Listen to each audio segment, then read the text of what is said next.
أعوذ بالله من الشيطان الرجيم. بسم الله الرحمن الرحيم. ربنا وابعث فيهم رسولا منهم يتلو عليهم آياتك ويعلمهم الكتاب والحكمة ويزكيهم إنك أنت العزيز الحكيم. അസ്സലാമു അലൈക്കും വറഹ്മത്തുള്ളാഹി വബറകാതുഹു. സൂറത്തുൽ ബഖറയിലെ 130-ാമത്തെ ആയത്താണ് പാരായണം ചെയ്തത്. അതിൻ്റെ അർത്ഥം ഇപ്രകാരമാണ്: ഞങ്ങളുടെ നാഥ, അവർക്ക് നിൻ്റെ ദൃഷ്ടാന്തങ്ങൾ വിവരിച്ചു കൊടുക്കുകയും ഗ്രന്ഥവും തത്വജ്ഞാനവും പഠിപ്പിക്കുകയും അവരെ ശുദ്ധീകരിക്കുകയും ചെയ്യുന്ന ഒരു ദൂതനെ നീ അവരിൽ നിന്നും എഴുന്നേൽപ്പിക്കണമേ. തീർച്ചയായും പ്രതാപശാലിയും അഗാധജ്ഞാനിയും നീ തന്നെയാകുന്നു. യത്ലു അലൈഹിം ആയാത്തിക എന്നതിൻ്റെ വിശദീകരണമാണ് തുടർന്നുകൊണ്ടിരുന്നത്. കഴിഞ്ഞ ക്ലാസ്സിൽ പറഞ്ഞത് വിശുദ്ധ ഖുർആൻ അല്പാൽപമായി ഇറങ്ങിയതിലുള്ള യുക്തി. അത് ഒരുമിച്ചിറങ്ങിയാൽ മനുഷ്യന് പ്രാവർത്തികമാക്കാൻ സാധ്യമല്ല. അല്പാൽപമായി ഇറങ്ങുമ്പോൾ മനുഷ്യർക്ക് അത് പ്രാവർത്തികമാക്കാൻ എളുപ്പമാണ്. മനുഷ്യന് ഘട്ടം ഘട്ടമായി പുരോഗതി പ്രാപിക്കാനും സാധിക്കുന്നതാണ്.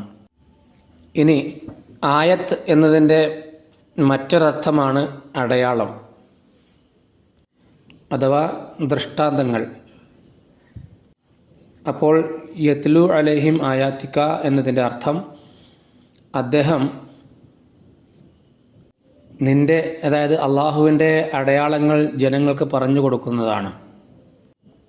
അദ്ദേഹത്തിൻ്റെ വചനങ്ങളിലൂടെ അള്ളാഹുവിൻ്റെ അസ്തിത്വം അവർക്ക് ദർശിക്കുമാറാകുന്നതാണ്.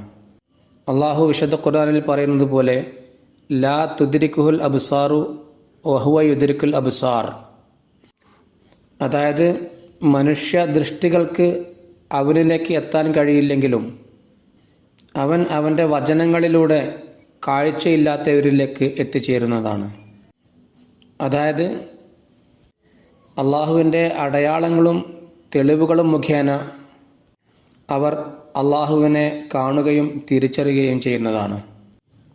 യത്ലു അലൈഹിം ആയാത്തിക, ആ പ്രവാചകൻ അള്ളാഹുവിനെ തിരിച്ചറിയുവാനുള്ള മാർഗം കാണിച്ചു കൊടുക്കുകയും അള്ളാഹുവിൽ നിന്നുള്ള അത്ഭുത ദൃഷ്ടാന്തങ്ങൾ, അതായത് മുഅ്ജിസാത്തുകൾ, അവൻ്റെ അത്ഭുത ദൃഷ്ടാന്തങ്ങളും തെളിവുകളും കാണിച്ചു കൊടുക്കുകയും ചെയ്യുന്നതാണ്. ആയത്ത് എന്നതിന് അദാബ് എന്നും അർത്ഥമുണ്ട്. അപ്പോൾ യത്ലു അലൈഹിം ആയാത്തിക എന്നതിൻ്റെ അർത്ഥം അദ്ദേഹം തൻ്റെ സമുദായത്തിന് ദൈവിക ശിക്ഷയെക്കുറിച്ചുള്ള മുന്നറിയിപ്പ് നൽകുന്നതാണ്. ആയത്ത് എന്നതിൻ്റെ മറ്റൊരർത്ഥം ഉയർന്ന കെട്ടിടം എന്നാണ്.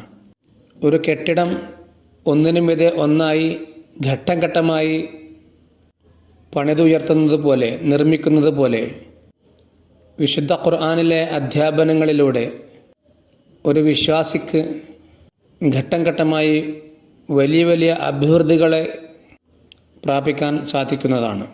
അതായത് വിശുദ്ധ ഖുർആനിലെ അധ്യാപനങ്ങളിൽ ഒരു വിശ്വാസിയുടെ വളർച്ചയ്ക്കുള്ള, അഭിവൃദ്ധിക്കുള്ള കാര്യങ്ങൾ അടങ്ങിയിരിക്കുന്നു.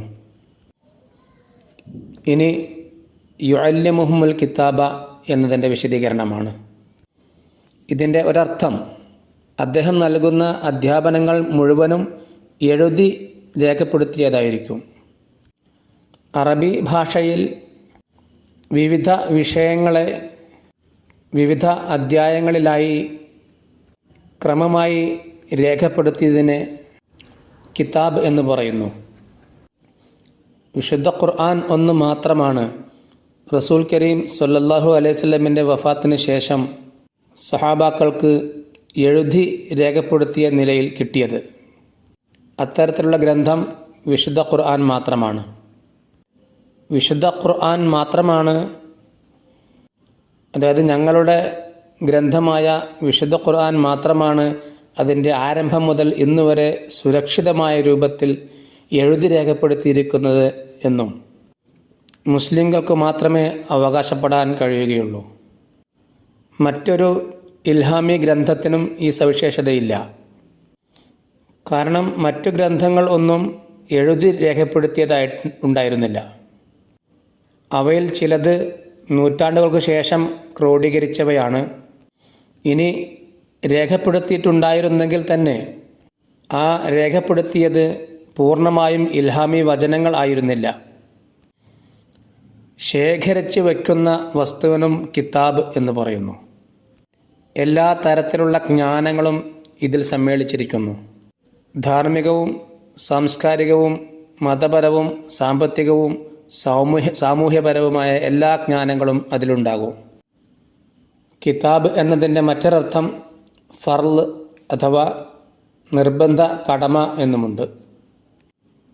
അപ്പോൾ യുഅല്ലിമുഹുമുൽ കിതാബ എന്നതിൻ്റെ അർത്ഥം അദ്ദേഹം നൽകുന്ന അധ്യാപനങ്ങൾ പ്രാവർത്തികമാക്കുക എന്നത് ജനങ്ങളുടെ നിർബന്ധ കടമയായിരിക്കും, ഫർളായിരിക്കും.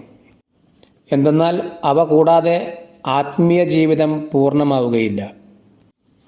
മനുഷ്യൻ്റെ ആത്മീയ ജീവിതത്തിൻ്റെ പരിപൂർണതയ്ക്ക് ആവശ്യമായിട്ടുള്ള എല്ലാ കാര്യങ്ങളും അതിൽ വിവരിച്ചിട്ടുണ്ടാകും. ഇതിൻ്റെ തുടർന്നുള്ള ഭാഗം ഇൻഷാ അല്ലാഹ് അടുത്ത ക്ലാസ്സിൽ കേൾക്കാവുന്നതാണ്. അല്ലാഹുമ്മ സല്ലി അലാ മുഹമ്മദിൻ വ ആലി മുഹമ്മദ് വ ബാരിക് വസല്ലിം ഇന്നക ഹമീദും മജീദ് വ ആഖിറു ദഅവാനാ അനിൽ ഹംദുലില്ലാഹി റബ്ബിൽ ആലമീൻ.